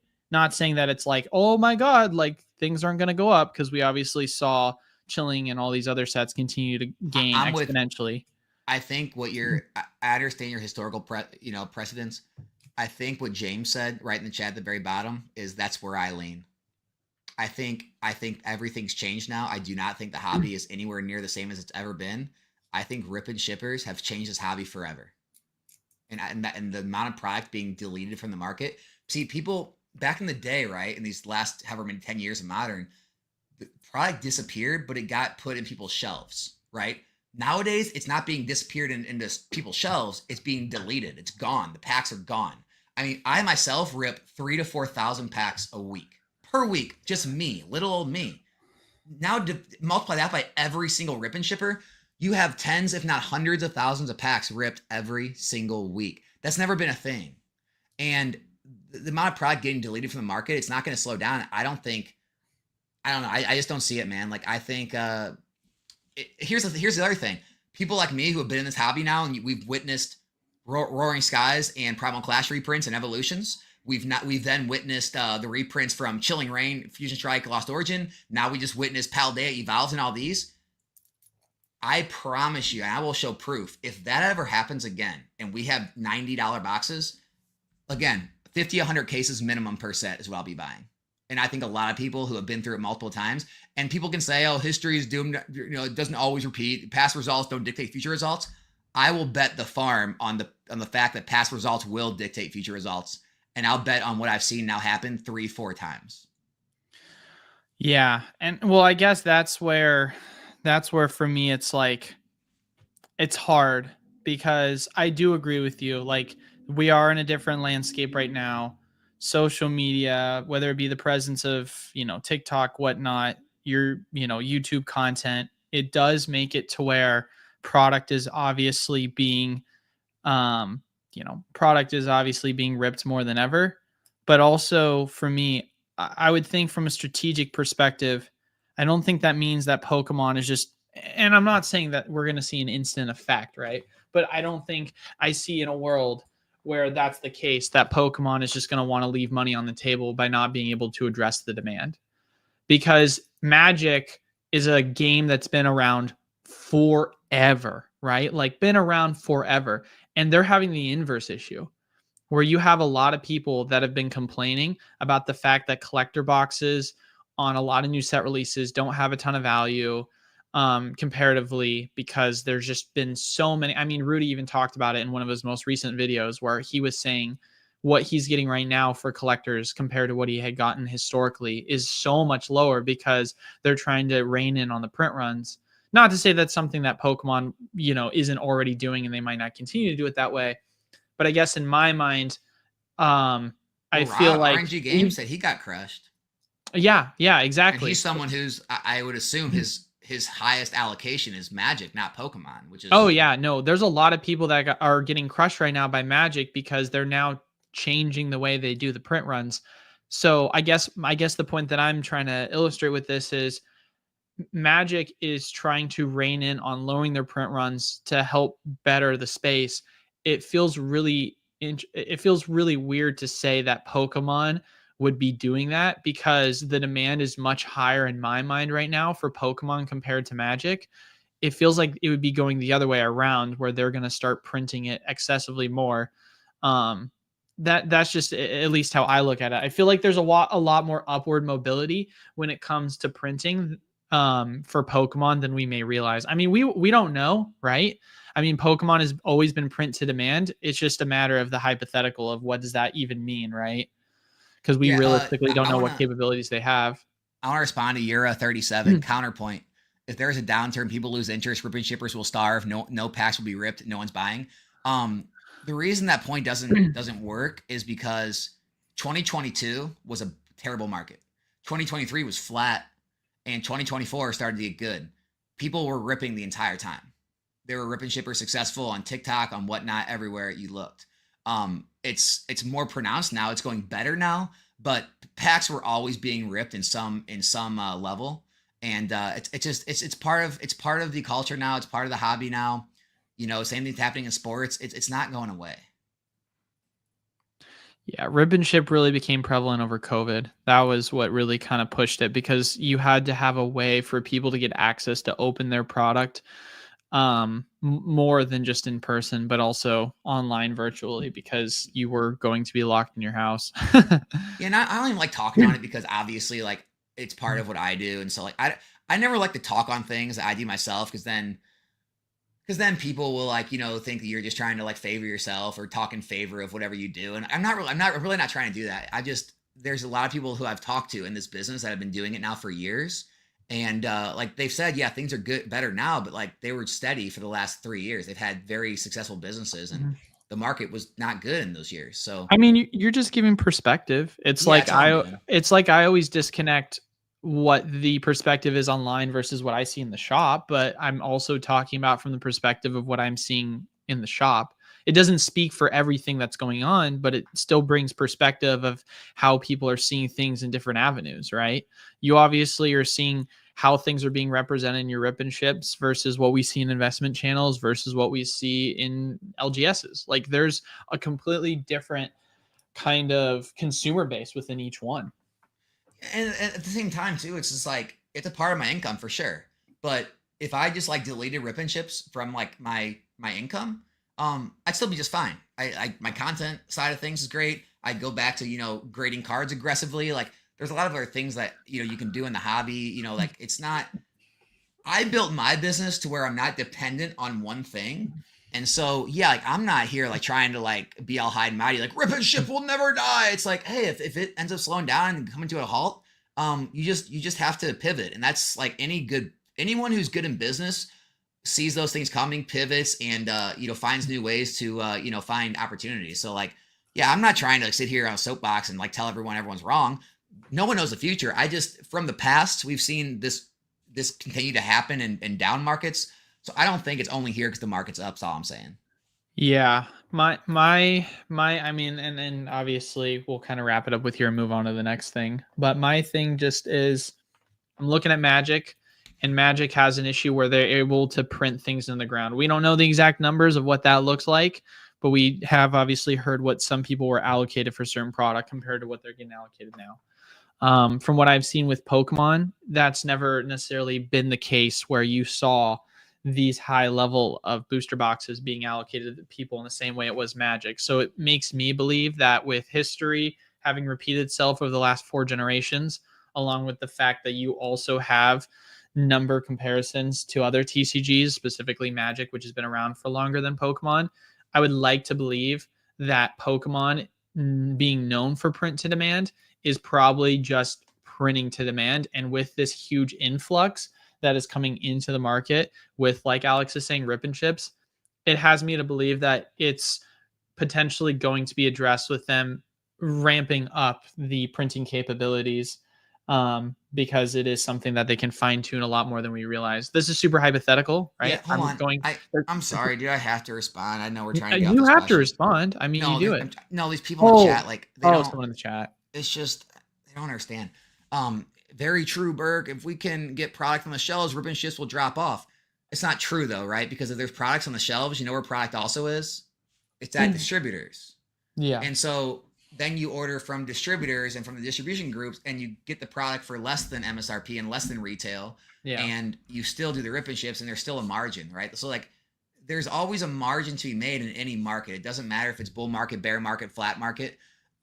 That's what people aren't realizing. And like I said, for the past 2 years, 2022, 2023, the product was around and it was very Yeah. cheap, and rip and ship still thrived. So Understand that it's not just because the market's like this. Well, and that's one of the big things I feel like that's not being brought up.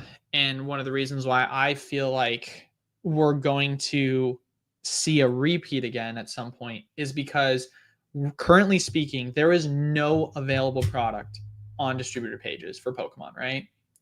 And in order for available product to be available, it has to have no margin. It sounds crazy to say, but if hypothetically speaking, we saw most general product was making 30% margin in this space, people would eat that up. Sounds stupid to say because 30% margin is not that crazy. It's pretty traditional in retail. But in this hobby, product does not become available because of the demand if you can make 30% margin. And so for me, you need new accounts for these distributors. And in order for these new accounts to occur, you need to be able to build spend, right? And a current accounts, in order for them to obviously continue to grow, they need to build spend, right? So all these businesses are relying off of spend needing to happen. And if that isn't possible because product itself is constantly churning, then you're going to get in this cycle where there's going to be no new clients. And so there's going to be no new opportunities for emergence, innovations with businesses coming into the space. And then you're also going to have clients that are going to struggle to grow within their own business, get stagnant and flat because they're not going to have any more available product because all they're going to be able to do is pre-order and that's it. So it's like you're going to have some opportunities where at some point something's going to be sitting on distro pages and someone's going to have to eat the garbage for the sake of helping build their spend up. Get the raccoons out, baby. Yeah. Eat the garbage. And by the way, guys, my personal opinion, I'm with all of you crying for, not crying, but like calling for cheaper. I didn't mean that. I know. I mean like crying out, like for cheaper packs, because I'm with you. Like I want nothing more than product to be widely available again, boxes to be cheaper, sell packs for $4 on stream. I can't wait to get back to that because that's what I was doing 8 months ago on stream, right? And I want that just as much, man. Like, so don't think I'm like for all these prices. Honestly, I hate this market too because it's very risky for even us because like Eli, right? You're out of product. I have to go buy product at market price. We have to try to, we've tried to predict where the market's going to be in the next 1, 2, 3 weeks when we buy product to sell, because if we buy product at these inflated prices and it does drop or we do get a massive print or whatever, and now the prices come down and we bought in up here, well, now we're losing money. Whereas when the market's normalized, you're buying, a distributor, it's under MSRP, you have a margin there, where right now you're just kind of like, you're just playing, guessing games, and it sucks. So it's like, it sucks for everybody right now. Yeah. It's a lot. Like I'm more stressed in this market than I was previously because I feel like now I have to be a lot more, cautious on how I'm making my plays. Cause before it's like, yes, hey, product availability is a lot more wide open. I feel as if I can kind of take it easy, and my predictions of like, hey, if I just don't order enough, it'll be pretty easy for me to get more product. Now I have to make sure that I'm not ordering too much because I'm afraid that this is my only shot I'm going to get this product, and then potentially something happens and then all of a sudden I'm sitting on dead product, or not enough to where the demand for this item ends up being crazy and then I run out of it so fast and now I have no product available on my shelves at my shop. It makes it a lot more stressful having to think about it this way. We got $5 packs, by the way. $5 packs, baby. They do exist. It's cheaper than most Targets, that's for sure. They're charging like $5.20 a pack. There you go, man. They do exist. All right, let's move on to the next topic. Oh, this is a good one, dude. Cheeseburger or nugget Happy Meal with your packs?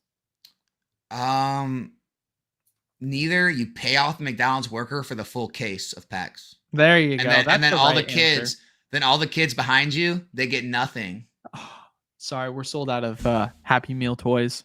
I'm gonna go with the cheeseburger. I agree. I'm a huge burger guy. Burger is my number one favorite food. It's one of those foods where if I'm like, if someone says you want to get a burger, I can't say no. I've never once said no to a burger. Dude, you would love this. So when Goated Pools was on our stream, He Hmm. it was so great because we were here having the whole Japanese conversation, and he was just like, "You really hate Japanese that much?" I'm like, "Yeah, dude, I'm not about it." He's like, "So you don't like sushi?" And I go, "Not as much as cheeseburgers." That's such a weird. That's so funny. It was so I didn't miss a beat though. I'm just like, "Well, yeah, but not as much as No, that's cheeseburgers." the best response you get for a question like that. That's a weird question to ask. But it's so true, man. It's just like, yeah, I like it, but not as much as burgers. I love sushi. Sushi's probably top for three for me too, honestly. I would say it's definitely up there. That is definitely my wife's favorite. We probably get sushi more than we get burgers, but I consistently will always eat a burger. Sometimes I'm not in the mood for sushi. Question, do you rank Surging as the best booster box set so far in Scarlet and Violet? I like Paldea, man. I was literally just about to say that, dude. I But was just about to but say that. the price of the cards tells you that surging is better. Yeah.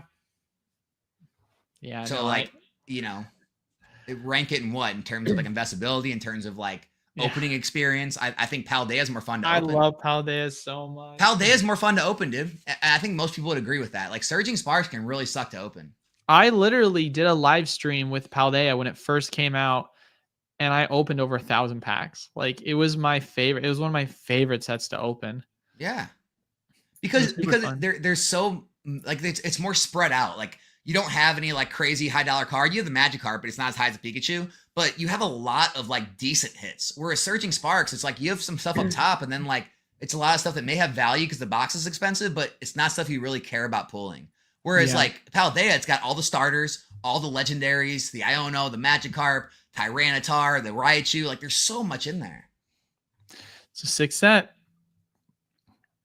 When do you think Pokemon will catch up to the new demand for their product? It's hard. We're It's hard probably to like still answer. good. What do you think? A good, I would say like probably not till next year. I would say if you're lucky, 3 to 6 months. Um, because like I know it's hard to compare it because one has to do with supply chain issues, but like with COVID at least, it wasn't. It was probably about I want to say at least about a full year before you started to actually see like product get pumped because you went through Evolving Skies, Chilling Reign, and Battle Styles with multiple print wave productions being not only pushed back, but also as well, no new reprinted product. So it was like you talk about ending out the year of 2020 going into it and having no product until around October, November time. It was almost a full year before you really saw it happen. Obviously, COVID is a little bit of a different, situation. So maybe if you're lucky, it's only going to be, 3 to 6 months. But just so that we're all on the same page here and looking at what's happened before, it's possible. Just might not happen as likely just because we're not in a pandemic anymore, but it's still entirely possible. So what are you trying to say? Like we need to create another pandemic? Yeah, yeah. What? What Where are does you that trying to? come from? I sorry, I was confused. What are we trying to do here? We're trying not to compare it to a pandemic because we're not having supply chain issues. We're having demand issues. So you want to create a pandemic to like pump the price of Pokemon? Dude, why are you gonna call me out on that, man? I'm trying to I be just subtle. that's what I'm it trying to be sounded more like. subtle about it. Come That's on, sort dude. of Why what you it gotta blow sounded me up like. like that? Eli hasn't liked Nuggets since they defeated him in the Nugget Dude, challenge. that was embarrassing for me. I was so ashamed of myself. I want a rematch. I want a rematch. Dude, when I was in college, I'm not even kidding you. I'm gonna sound so fat right now, but when I was in college, I would eat because they had the buy one get one for $1. I would eat 4 McChickens, 4 McDoubles. I'd like put them all together, and then I'd also get a large fry and a 20-piece McNugget. And like I did like a nugget challenge on the channel, and I barely ate like 45. I was so ashamed of myself. A I thought lot, I was dude. easily gonna clear 60. And so I felt like I needed to prep for it more because most of the time when I was like eating in college, I was like working every day, serving on my feet, and I was playing volleyball like every single day, once or twice a day. So I was constantly like eating You gonna hire aggressively. Matt Stoney to train you? Dude, I'm just going to need to like, not drink water and starve myself. I need to make sure like I'm really like in this mindset cuz I got Dude, to I got to lock it. this competition seems really serious. Here's the thing. I got too cocky, and because of that, it was my shortcoming. It's like, the tortoise and the hare. You got to make sure that you can't just can't shy away from the competition and scoff it off. You got to make sure you're still taking it somewhat seriously. This So is true. I will have a rematch and I will get my revenge. When are you going to start separating spend in the program? That's a good question. That's a great question. So we don't have an exact date, but my response to that was when we get a huge influx of products. So whenever the reprints come, or by the next generation, because I think that'll be a good resetting point. So whichever comes first. So next generation. Yeah. So next generation. So whichever comes first. Because for me, I feel like it's a really bad time to do it. I mean, we're doing it for Bandai right now, but it's a really bad time to do it for Pokemon in particular because product availability is so thin, and I want to make sure that we have some people that are still able to build up spend in the short term, especially as well because I don't anticipate opening up new spots in the program for at least another year. Like, I could be wrong, but like I just think 200 right now, especially in the current landscape, makes the most amount of sense. And I have a 6-month rolling period rule where if you want minimum allocations, at least one case of allocations, you have to be in the program for at least 6 months. And so we've got a lot of people that once they've been in the program for 6 months, then we can start to consider moving that over because now people will at least have minimum guarantees a lot more consistently because they're not going to have to hit certain spend thresholds for like booster boxes and ETBs. But we're trying to do what we think is best without, potentially hurting individuals that are newer in the program from not being able to build up their spend. Did you hear something about mini tins delays for prismatic, or is it this time an EU thing? Seems like they're either struggle with the material or they just can't print enough. It's probably an EU thing because I'm not hearing that within English. My distros are like, letting you know we're gonna charge you here shortly. We've got the product, gonna start shipping it out soon. So I'm not hearing anything about that. I don't know if you have any more comment. I mean, it's hard. The only thing I can say is we've said I'm not getting any. So yeah, the only thing I'm saying is like we've said this many times before on the channel. You can't take reprints from another country and compare it to what's going on in other countries because they are completely different. Wait, hold on. Yeah, I don't think I got any. Mini tin? I think I got some Blooming Waters and some mystery. I don't know if I got any tins. Dude, how much Blooming Waters you got, brother? No, I'm talking about from you. Oh yeah, from me. I don't think I had enough spend to even get tins. Yeah. Oh, mini tins were. I mean, other than ETBs, most of the product was like. I definitely didn't get any from my distributor. Yeah. Yeah, that's dude. You gotta be at least like this tall. What is the number one biggest reason for the current Pokemon boom?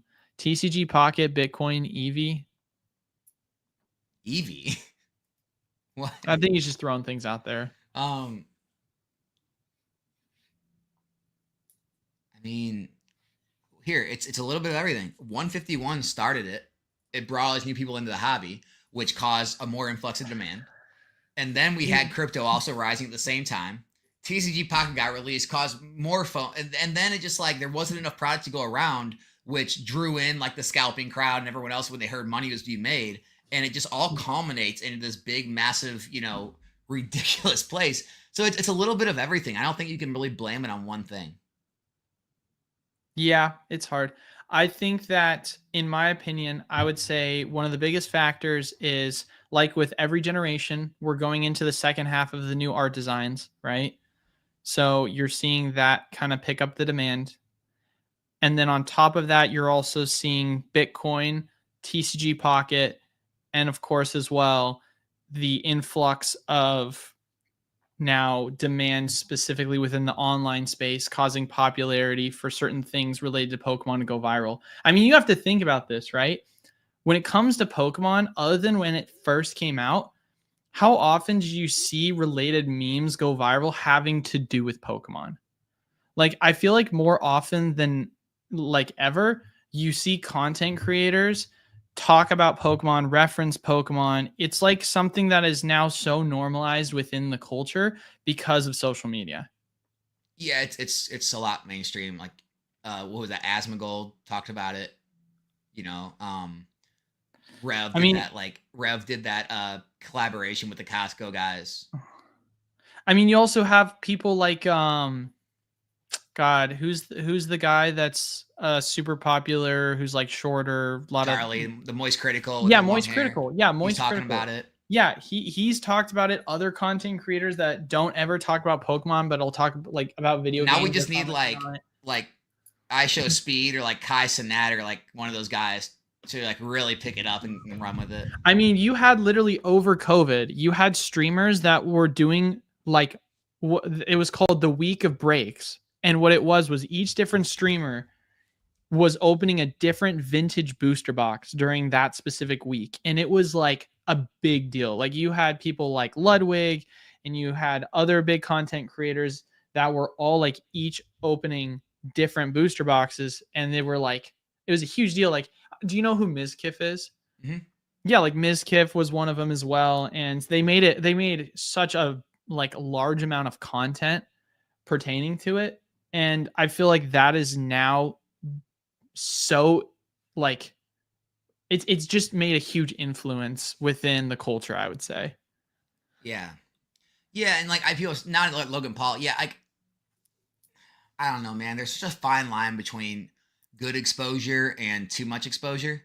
I Yeah. mean, my personal feeling is this will all be a net positive because yeah, people are gonna leave when the hype's down. People are here for just money. But if every 100 people that join, three, four, five, six of them stay, and you multiply that by thousands and tens of thousands, that's so many people that are gonna stay in the hobby, continue to spend money on it, continue to collect it, and overall, it's still gonna be a net positive going forward. I mean, it's just market cycles in general. I mean, Yeah. we can talk about Bitcoin as a perfect way to illustrate how Pokemon is working, right? Started off at 100, then went to 1,000, then went down to 300, then went up to 3,000, then went down to 1,000, then went up to 20,000, then went down to 3,000, and then went up to 69,000, then went down to 20,000. And now it's at 100,000 and it'll probably go back down to don't know yet, but it's going to go down. And guess what? It'll go down and then it'll go to 250,000 and then it'll go down. It's just market cycles are this over history. That's what Pokemon's doing. Just like with every single market cycle. Yeah. You've got your upturn and then it's got its retracement period where things slow down and then it just goes even crazier more and more than ever. And that's one of the reasons why we talk about PSA population reports, although you don't want to completely rule them out, but also at the exact same time, don't put too much weight into them because ultimately, as demand goes up over time, you're going to see hundreds of like PSA pop reports in the same limelight as thousands because all of a sudden 100 seems scarce, but then when demand picks up, 1,000 is going to seem scarce, and then 10,000 is going to seem scarce because the demand within the hobby is going to continue to go up over time, and it's not going to matter as the continuation of the hobby grows. I'm excited for the downturn, man. Right? Like, what are people gonna comment? Or maybe they just won't comment anymore. But like, what are they gonna comment on the videos when I am everything's cheap again? And I'm still making videos saying, "Yep, Pokemon investing's still a thing. I'm picking these up. In 3 years, you're all gonna be upset again. But right now, you're not gonna buy it." Like, I mean, the only thing I'm excited about is I want more data. I want more history. Like for me, I am very much like analytical when it comes to my decision making and everything if you've listened to my content, you know how I operate, right? Everything I'm using is based off of history and obviously history is changing, but it also has tendencies to repeat itself. And so for me, I want confluence. I want to be able to continuously have a way to make these predictions or make these evaluations off of data points. And so regardless of whatever happens, I'm excited because it's going to allow me to use this as information that's going to be valuable and viable in the future. yeah. Let's do 3 more questions, then we'll get out of here. We've been going for almost 2 hours. um, question: Pokemon Play Prize Series packs. What do you think they will have? Wait, hold on. Prize packs. What do you think they will have a place in the future or take off since the set is so niche and so short printed and quality control was terrible? Yeah, this is such a niche play, and I know that those cards have been doing very well. I don't really have a take on it because it's hard to get a good position unless you're like a shop, and I don't know. It's just it's a hard play. Liquidity in the future of certain cards and packs. Like I'm not 100% sold on it, and I feel like it's a more difficult play. It's a more difficult play to like predict, and also a more difficult play to get your hands on. And I just like to take like the path of least resistance, which is just mainline booster boxes, mainline sets. Like it just for me, it doesn't make sense. But no, I do know what you're talking about, Joseph. There is a play there. There is very real money to be made there, and a lot of those are doing very well. It's just hard to it's hard to make a play with like large positions because I just feel like it's hard to get your hands on too many of those things. Yeah.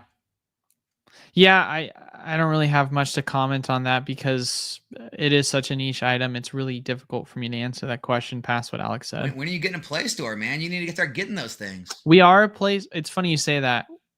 We are a Play Store. We are literally in the process as we speak with hiring someone right now. Well, we hired him already, but he's going to be helping coordinate with the local community. We're hoping next week we're going to run our first official event.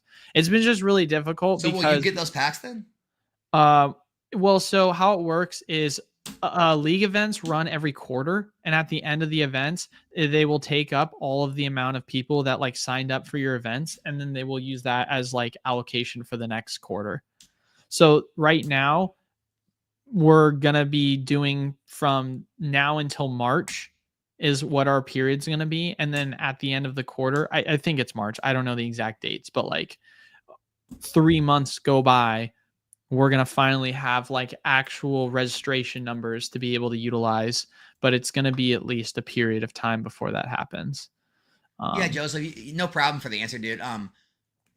The other hard part about it is there's no price, right? Like there's no yeah. price point to compare it to. Is they're free items that are given out, and so it's like whatever price you're buying in at is already going to be like a arbitrarily set market price, and so it's hard to like look at data. The only data you can look at is how they've done over like the period of time because you can't say, oh, they're up a certain amount from MSRP or from normal retail because there is no normal retail.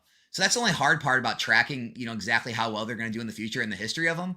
But no, I know people are doing extremely well in them, especially the grading plays and even the singles. So yeah, man, if that's your thing and you feel like you have a pretty good handle on it, I say go for it.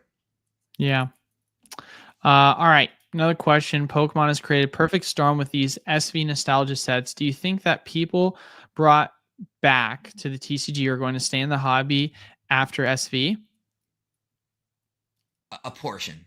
Yeah, I mean the hobby, like we've talked about it, 12 to 24 months is probably like the regular average hobbyist. So a portion of them will, and I I think the people that were already here before that are going to remain here. So I think it's going to grow overall. I know a lot of people that were brought back into the space because of evolutions. I know a lot of people that were brought back into space because of 151. I I know a was lot kind of of people. evolutions, like that's what got me serious. I was just kind of like a collector. Evolutions is what got me like really in depth in like the content and the Yeah. investing side and all that. So yeah, for sure. And then I know a lot of people that got back into space because of like hidden fates.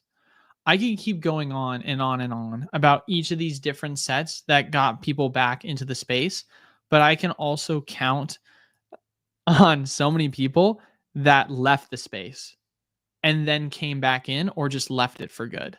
Like it's very hard to kind of answer that question because there's always going to be sets that are going to get people feeling nostalgic, but it's not necessarily mean that all of these people are going to stick around because it is a way for certain people where they'll join, they'll leave, they'll join, they'll leave because like myself, right?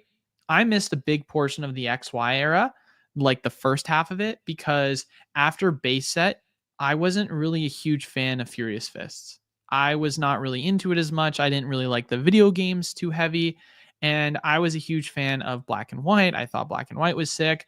I got back in to it with the back half. I thought Ancient Origins was cool, Evolutions, but like realistically speaking, I had been collecting Pokemon since I was like 5 or 6 years old, starting with the EX era, all the way until Black and White and a little bit of XY. So it's like you're going to have people, even like myself, that have been in the space for literally ever, but still took a little bit of a break because it was something where, all right, I kind of got burnt out with this set, wasn't really a huge fan. So it's like that's just kind of the ebb and flow of the market as a whole. All right. Last question. Uh-oh. I got to make it a good one. Who's it gonna be? Who's gonna get chosen? Oh, man. I want to see if there's one I can find. I'll answer this one first, and if we don't like it, we can move on to another one. Sorry, I put too much weight on the last question. Alex, what percentage of your Pokemon investing is in sealed product and your rip and ship? Well, the rip and ship's just business, like what inventory. I wouldn't call that investing. Yeah. Um, I guess like total inventory. Oh, Probably like honestly, I probably have at this point, like right now, I probably have like a fourth of the amount of my investment in rip and ship inventory. Or a fifth, like a fourth. So probably like all together, if you had to take it, probably like a fifth of my entire Pokemon card product is probably in rip and ship inventory right now, which is crazy. Which is crazy. Checks out to me. All right, normal. Are you sure it's not crazy?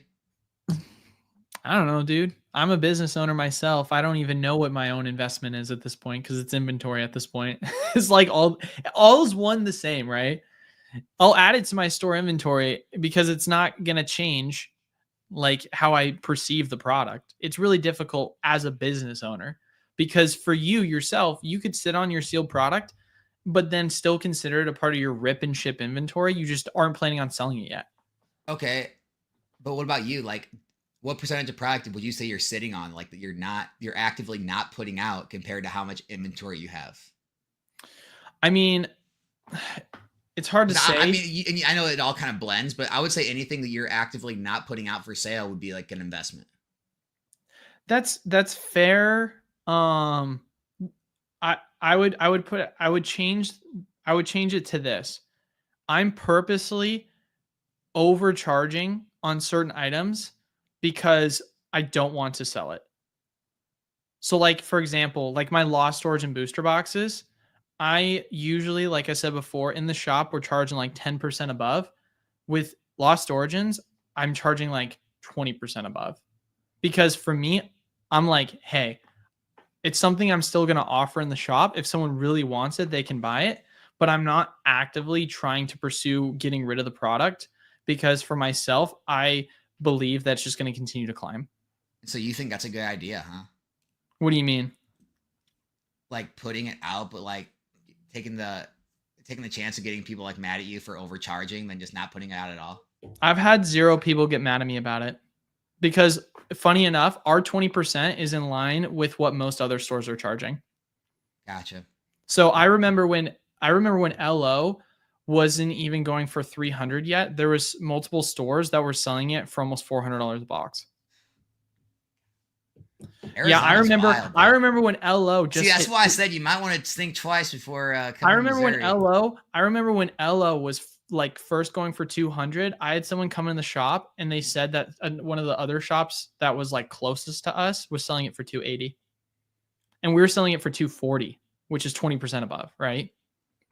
So for them, it was worth it because it was still $40 cheaper than other places. Arizona's got them deep pockets, dude. I guess so. I don't know.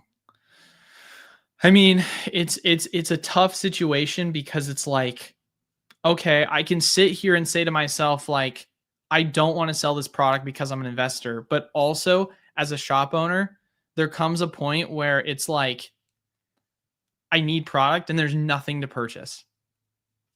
So it's like, that's what I mean. I go through the same thing, but like what I do is I just make sure I purchase to replace what I'm taking from But my I investment. can't do that is my thing. I'm Why not not? getting Lost Origin booster boxes that I'm Why able to not? If you're replenish. gonna sell them in shop for above market, you can go buy them at market or find them deal a little below market. I guess. Yeah. I You guess you know, could. I don't know. It just you're still hurt. making It margin. just Like, it just hurts. It just hurts to go secondary market.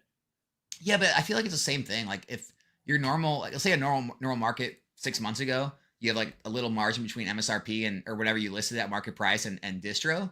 It's the same thing as like buying, a case of LO at a discount and then marking the boxes up a little bit and making a margin there. You know? No, I get what you're saying. It makes sense. It's just also hard to say because the liquidity of booster boxes in the Scarlet and Violet era is much better than Sword and Shield because the Yeah, price difference.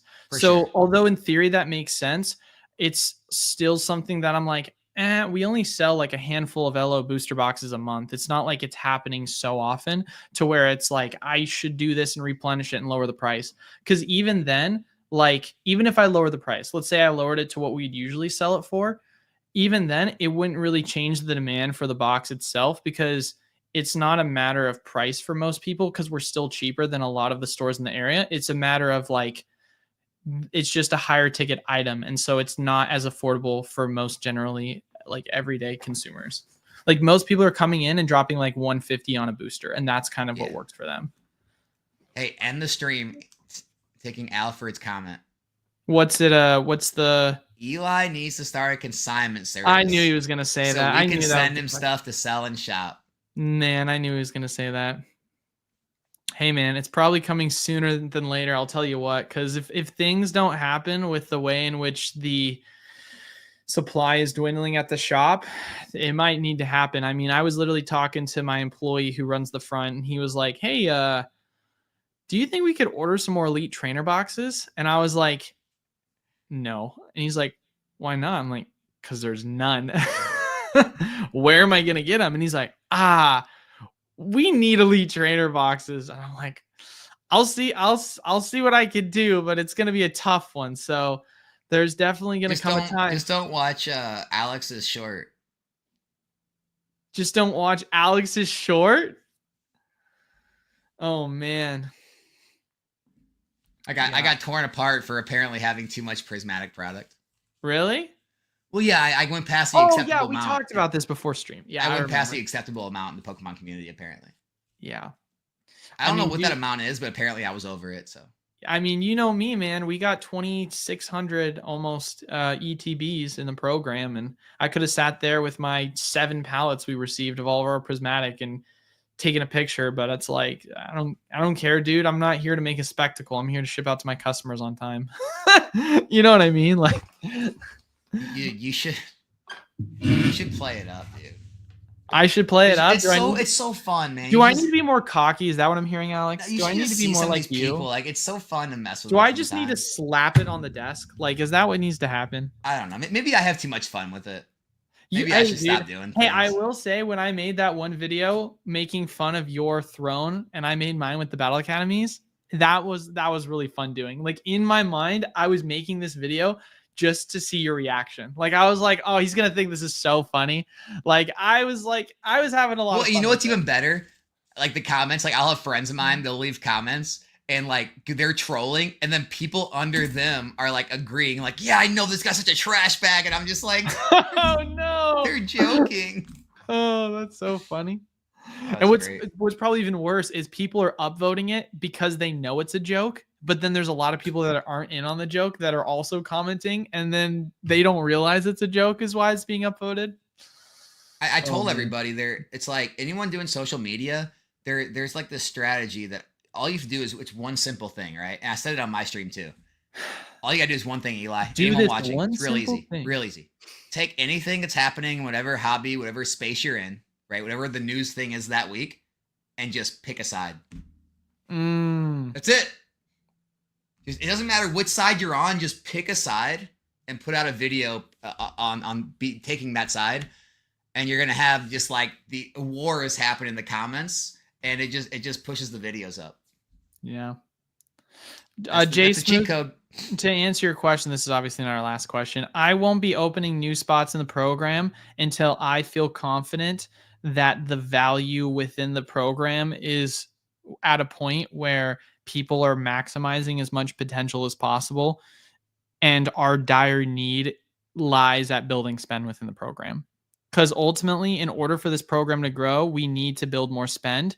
And right now, building spend isn't a problem. It's making sure everyone has enough. And so, until I feel confident that everyone is maximizing their potential value within the program by getting a good amount of product, and it's not like we're having to all fight over it because things are so limited, that's kind of it. And so, my evolution of that, and I've talked about it briefly, but my evolution is I'm probably going to get a secondary location here, in like a different warehouse to try and build up spend, in the hopes that it will allow us to effectively double future allocations. And then once we start getting into that, then we'll start talking about that happening. But ultimately, that's still a ways away.